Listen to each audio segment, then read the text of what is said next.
Se você transferir um embrião euploide, aquele que foi testado, avaliado, que tinha os 46 cromossomos certinhos, e mesmo assim veio beta-HCG negativo, ou pior, você engravidou e depois aconteceu um aborto, saiba que você fez o gol e o juiz anulou, sem chance de chamar o VAR. Esse vídeo é para você. Esse é um assunto muito específico e complexo, e é um vídeo longo, mas é uma dor que não pode ser silenciada sem ser informada. Eu sou a Manuela Porto, médica, especialista em reprodução humana assistida, e venho te trazer informação com ciência e consciência. Nesses dias de Copa do Mundo, a gente vê times favoritos sendo eliminados. Times que tinham tudo para vencer. Escalação impecável, preparo perfeito, estatística a favor. E mesmo assim perdem. Times que parecem imbatíveis, eles também caem. As câmeras focam só nos vencedores. E aqui nas redes sociais, para nós, os posts só aparecem do beta-HCG positivo, do coraçãozinho batendo, do bebezinho que nasceu perfeito.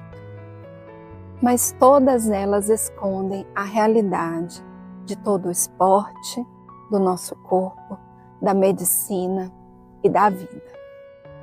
Temos mais insucesso do que sucesso. Aprendemos com as lágrimas de tristeza para ter as de alegria. E na reprodução assistida não é diferente. O embrião euploide é o favorito. Tem os cromossomos certos, passou pelo teste genético, tinha tudo para dar certo, e às vezes não dá. E aí chega aquele pensamento cruel. Se o embrião era perfeito, o problema sou eu. Meu corpo falhou. E eu queria parar um pouquinho aqui para te dizer uma coisa. O que você está sentindo tem nome. É dor, é luto. Em muitos casos, vergonha. Vergonha de não conseguir segurar uma gravidez que tinha tudo para dar certo. Vergonha de olhar para as outras mulheres e pensar, por que comigo não? Vergonha de ter que explicar que perdeu de novo. Eu sei, eu já senti essa dor, eu já perdi também. Mas essa vergonha não define quem você é. Ela é um sentimento que aparece, sim, é natural que apareça, mas ela não é sua identidade.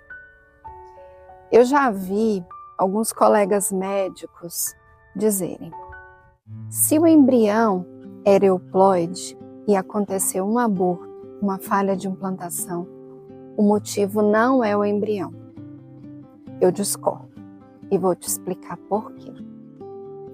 Ser euploide significa que o embrião tem 46 cromossomos, que é o número normal de um ser humano.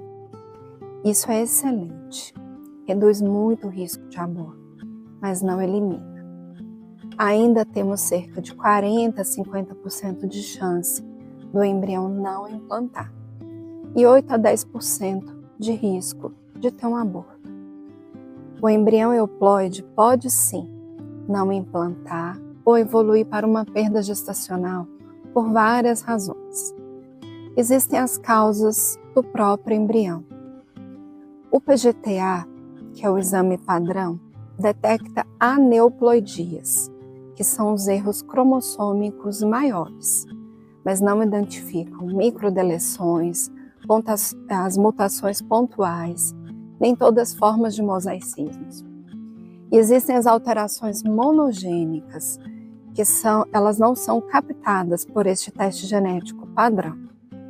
Pense assim, o PGTA olha para as estantes grandes de livros do nosso DNA, que são os cromossomos inteiros, mas não abre o livro e lê as letrinhas lá dentro.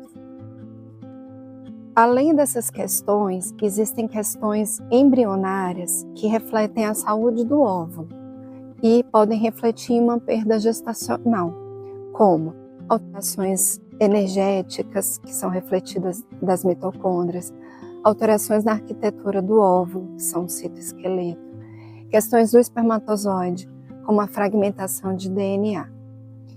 E existem outras questões multifatoriais ou aleatórias da embriogênese, como as malformações congênitas que não estão relacionadas com os cromossomos, como algumas malformações maiores do cérebro ou do coração, ou de algum outro órgão vital. E existem as alterações epigenéticas, que podem surgir da manipulação da própria biópsia embrionária. O processo de manipular, congelar, descongelar, quanto mais intervenções no embrião, mais pode diminuir o seu potencial. E existem as causas uterinas. Temos que ver como o útero foi preparado. Sempre devemos tentar um ciclo natural ou com a menor dose possível de hormônios. E ainda existem as endometrites, que ainda não sabemos exatamente o peso que elas têm nesse processo. A ciência está sempre em movimento. Existe o endométrio fino, que pode aumentar o risco da falha de implantação ou de aborto. E sempre antes da transferência embrionária, tentamos nos certificar que não existem alterações na anatomia do útero e corrigi-las.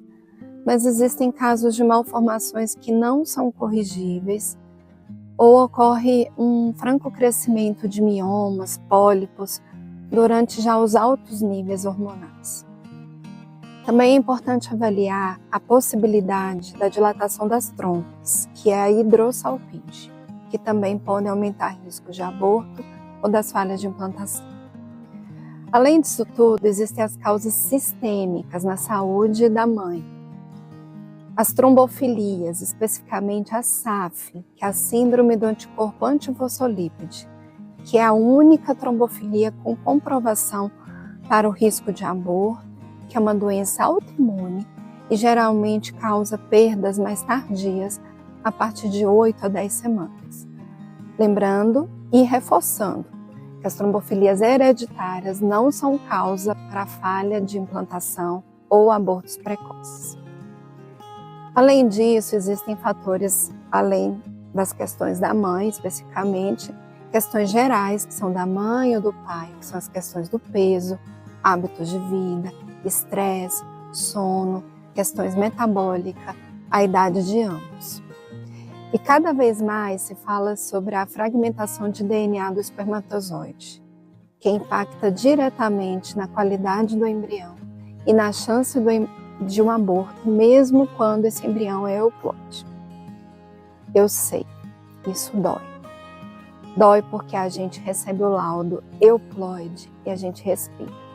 A gente pensa, agora vai, e quando não vai, a queda é ainda mais dolorosa. Mas eu preciso ser honesta com você. O embrião euploide ele não é isento de falha de implantação, não é isento de perda gestacional. Ele tem mais chance? Sim, muito mais. Mas ter mais chance não é garantia. Isso não é culpa sua, não é falha do seu corpo. É a complexidade da vida se formando. É um processo que a medicina não domina por completo. Vamos falhar mais do que acertar. Não só na FIV, mas em todas as arenas da vida. Derrotas são mais comuns do que vitórias. Fracassos são mais prováveis do que sucessos. E isso não é necessariamente uma coisa ruim. A natureza mais erra do que acerta. Ninguém conquista vitórias sem ter tropeços e quedas. Mas precisamos aprender com as quedas, porque ela é uma professora. Ela vem para nos ensinar algo. Isso é inevitável. Mas não podemos esquecer. É justamente nessas horas que crescemos. Cada perda ensina algo. Cada aborto, depois de um euploide, nos dá informação sobre o útero, sobre o espermatozoide, sobre questões do óvulo, sobre o protocolo, sobre o que ajustar em uma próxima tentativa. Não é recomeçar do zero, recomeçar com mais conhecimento. E se você está ouvindo isso e já viveu essa perda, eu sei o quanto dói. E estou aqui com você nisso. Não era para ser assim. E tudo bem sentir raiva, tristeza, confusão. E quando você estiver pronto, e só você vai saber quando, a gente tenta de novo. Um pouquinho melhor do que antes, com o que já aprendemos. E com a coragem que você já provou ter.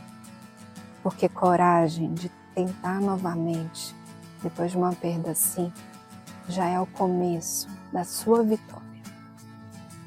E essa coragem, essa é a sua maior força para entrar em campo novamente.